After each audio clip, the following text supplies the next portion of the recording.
Hello friends, welcome to my रा academy YouTube channel. दोस्तों, हम इस वीडियो में बात करने वाले हैं वैदिक सभ्यता के उत्तर वैदिक काल के राजनीतिक जीवन के बारे में। दोस्तों, इससे संबंधित हम ऋग वैदिक काल के राजनीतिक जीवन, सामाजिक जीवन, आर्थिक जीवन और धार्मिक जीवन के बारे में पहले से ही बात कर लिए हैं। उसको जाकर के आप लोग देख लीजिएगा दोस्तों। तो चलिए दोस्तों, शुरू करते हैं हम। उत्तर वैदिक काल में राज्यों के स्थान पर प्रादेशिक राज्यों की स्थापना हुई। उत्तर वैदिक काल में राज्यों के स्थान पर प्रादेशिक राज्यों की स्थापना हुई। प्रादेशिक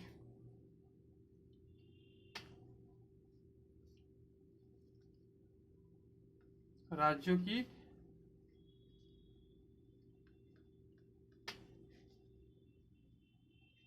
स्थापना हुई तथा उत्तर वैदिक काल में जनपद शब्द का उल्लेख मिलना प्रारंभ हो गया। इस काल में यानी उत्तर वैदिक काल में जनपद जनपद शब्द का उल्लेख मिलना प्रारंभ हो गया। जनपद मतलब आज के जमाना में जिला इसको बोला जाता है। आज के युग में उत्तर वैदिक काल में जनपद शब्द का उल्लेख मिलना प्रारंभ हो गया तथा कुरु और पांचाल उत्तर वैदिक काल के दो प्रसिद्ध जनपद थे। दो प्रसिद्ध जनपद कौन कौन थे? वह थे कुरु तथा पांचाल। यह उस समय के सबसे प्रसिद्ध जनपद थे। शतपथ ब्राह्मण में कुरु तथा पांचाल को वैदिक सभ्यता के दो प्रसिद्ध केंद्र कहकर पुकारा गया है। कुरु और पांचाल को दो प्रसिद्ध केंद्र कहकर पुकारा गया है। और कहां पर कहकर पुकारा गया है? तो ये शतपथ ब्राह्मण में। शतपथ ब्राह्मण में ये एग्जाम के लिहाज से काफी महत्वपूर्ण है।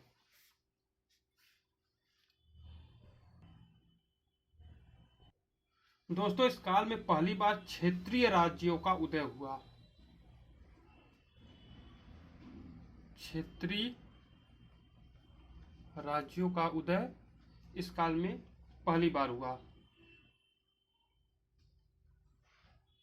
तथा जो लोग पहले कबीले पर शासन करते थे, अब वह उस प्रदेश पर शासन करने लगे। यानी जो लोग मतलब राजा जो पहले कबीले पर शासन करते थे, अब वह यानी राजा उस प्रदेश पर शासन करने लगे।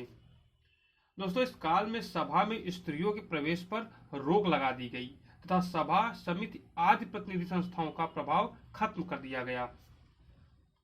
सभा में इस काल में सभा में स्त्रियों पर रोक लग गई।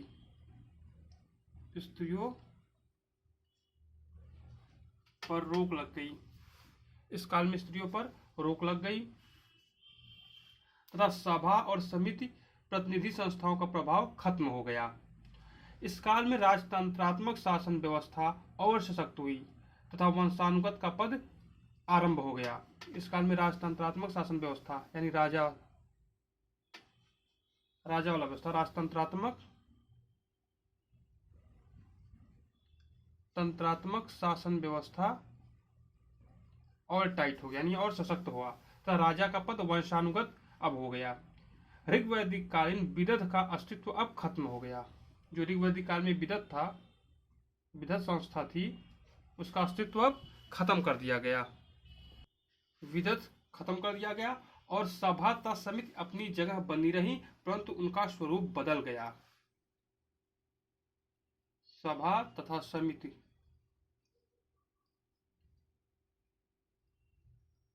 यह अपनी जगह बनी रही, परंतु उनका स्वरूप जो है वह बदल दिया गया।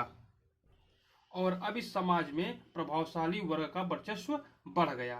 दोस्तों, उत्तर वैदिक काल पांचाल सबसे विकसित राज्य था। उत्तर वैदिक काल में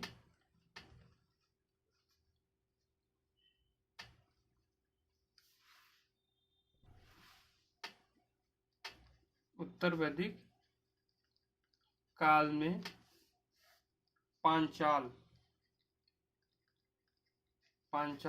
सबसे विकसित राज्य था और इस काल में राजा ही न्याय का सर्वोच्च अधिकारी होता था। राजा ही न्याय का सर्वोच्च अधिकारी होता था, यानी राजा ही न्याय का निर्णय करता था। अधिकारी होता था। दोस्तों, राजसूय यज्ञ के द्वारा राजा दिव्य शक्ति प्राप्त करने का दावा करता था। राजसूय यज्ञ, राजसूय यज्ञ के द्वारा राजा दिव्य शक्ति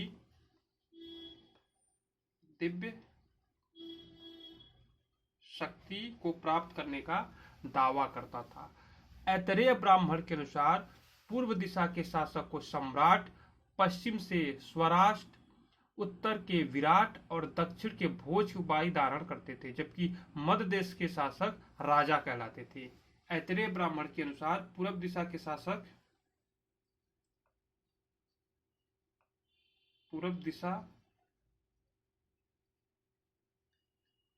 शासक सम्राट, पश्चिम दिशा के स्वराट,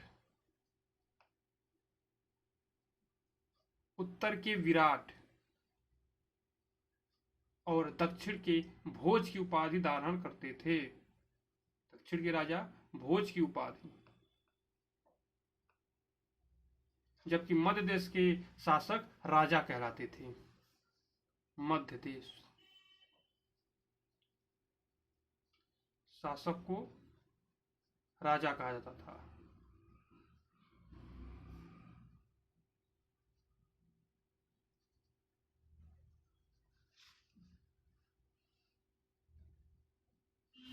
राजा का पद वंशानुगत बन गया था और यह पद सामान्यतः राजा के ज्येष्ठ पुत्र को प्राप्त होता था। दोस्तों, कहा यह भी जाता है कि इस काल में ब्राह्मणों की शक्ति में काफी ज्यादा वृद्धि हुई। दोस्तों, इस काल में जो सूत होता था, एक सूत शब्द मशहूर था उस समय। सूत जो होता वो राजा का सारथी होता है। ग्रामीणी जो होते थे वो गांव का मुखिया होते थे। भाग दूध जो थे वो कर संग्रह करता, यानी कर को इकट्ठा करने वाले होते थे। संग्रहिता या कोषाध्यक्ष कहा जाता था इनको। अक्षावाप ये पासे के खेल में राजा के सहयोगी को कहा जाता था। एक शब्द था छता ये प्रतिहारी होते थे। गोवी कर्तन जो जंगल विभाग का प्रधान था, उसे हम क्या कहते थे, गोवी कर्तन। पालागाल होते थे, विदूषक कहा जाता था। ये आप लोग देख लीजिएगा जाकर के। महिषी, मुख्य रानी को हम महिषी कहते थे उस समय। पुरोहित यह धार्मिक कृत्य करने वाला था। और युवराज को राजकुमार कहा जाता था। तो दोस्तों, इस वीडियो में हमने राजनीतिक स्थिति के बारे में चर्चा की। अगले वीडियो में हम उत्तर वैदिक काल के आर्थिक स्थिति के बारे में बात करेंगे। दोस्तों, अगर यह वीडियो आपके एग्जाम के हिसाब से महत्वपूर्ण है तो आप चैनल को सब्सक्राइब जरूर कर दीजिएगा। दोस्तों, तब तक के लिए दीजिए इजाजत, हमें धन्यवाद।